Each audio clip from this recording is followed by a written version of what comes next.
સાબરકાંઠાના હિંમતનગરથી 23 કિલોમીટર દૂર કાજણ નદીના કાંઠેથી થોડા અંતરે હાથરોળ ગામ આવેલું છે. ત્યાંથી ગાઢ જંગલમાં ચોમુખ મહાદેવ મંદિર આવેલું છે.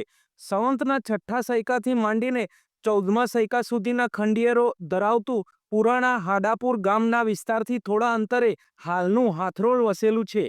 આ મંદિર મૈત્રક કાળનું કહેવાય છે. હાલમાં જે મંદિર છે એ નવું બંધાયેલ છે. પાસે જ બે બીજા મંદિરો આવેલા, બંને શિવ મંદિર છે. ફાસ શૈલીના નાનકડા શિખરોવાળા અને નાનકડા અર્ધમંડપવાળા બે મંદિરો છે.